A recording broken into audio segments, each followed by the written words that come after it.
নমস্কার বন্ধুরা, আবার আজকে চলে এসেছি আজকের রান্নাঘরে। শুভ সকাল।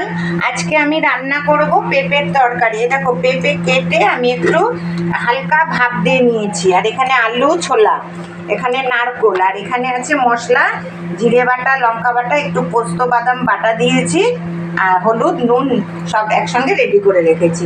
তেল গরম হয়ে গেছে, সাদা জিরা, তেজপাতা, একটা শুকনো লঙ্কা দিয়ে দিলাম। এবার আলু আর ইটেটা ছেড়ে দিচ্ছি। একটু আলুটা দিয়ে দিই। দেখো, পেঁপেটাও দিয়ে দিলাম। আজকে সোমবার, আমার সকালে স্নান করে ঠাকুর দেওয়া হয়ে গেছে। এবার কর্তা খাবে, আমিও খাবো, তার জন্য রেডি করছি খাবার।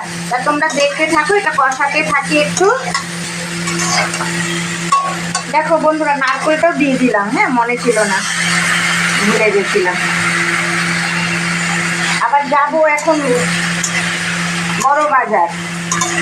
তোমরা তো জানোই আমি জামা কাপড়ের ব্যবসা করি, একটু অর্ডার এসছে, ওই জন্য আবার যাবো তাড়াতাড়ি করে, জন্য রান্না করছি। তোমরা দেখতে থাকো বন্ধুরা। আমার শিব, আমার গপু সবাই আছে। আমার পুজো দেওয়া হয়ে গেছে। লক্ষ্মী, দুর্গা, কালী, আর ওখানে আমাদের গুরু। আসো।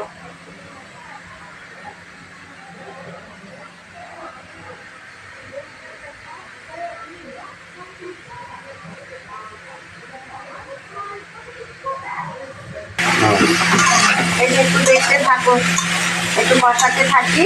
হ্যাঁ, দেখো বন্ধুরা, আমার তরকারিটা খুব সুন্দর ভাজা ভাজা হয়েছে।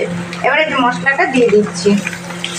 আমি তো মশলা বেটেই রেখে দিই, বেটে বলতে ওই মিক্সিতে করে রাখি, এখন আর শিলনোড়ার ব্যবহার হয় না।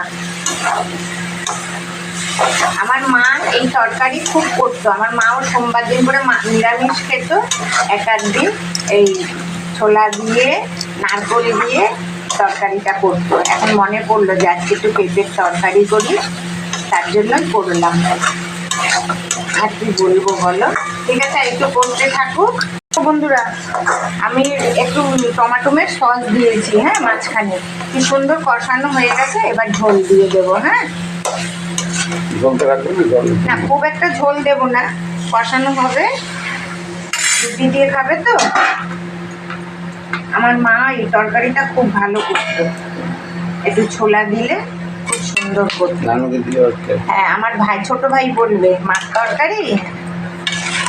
হ্যাঁ, সেদিন যেন কি রান্না করেছিলাম, বলছে মাছ তরকারি, অনেকদিন পরে খেলাম।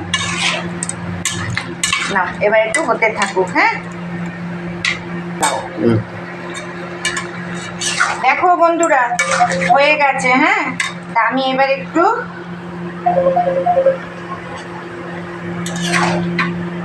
ঘি দেবো। হ্যাঁ, দেখো। হ্যাঁ, আরেকটু ফুটবে, তারপরে নামানোর আগে একটু ঘি দিয়ে দেবো। আমার পেঁপে, আলু, ছোলা, নারকোলের তরকারি রেডি। হ্যাঁ, এবার আমি একটু ঘি দিয়ে দেব।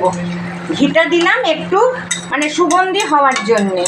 পেঁপের একটা গন্ধ আছে তো, তার জন্য আমি একটু লেবুর রস দিয়েছি পেঁপেটার মধ্যে, গন্ধটা বেরিয়ে যাওয়া বা তেতকুটি ভাবটা কেটে যাওয়ার জন্যে। ঠিক আছে, তাহলে এবার রাখছি। তা তোমরা এইভাবে আলু পেঁপের তরকারি করো, আমাকে ভালো ভালো কমেন্টস করো, আমার চ্যানেলকে সাবস্ক্রাইব করো, আর কি বলবো, আমাকে লাইক করো। ঠিক আছে, তাহলে রাখছি। আর কে কে খাবে রুটি তরকারি, চলে আসো।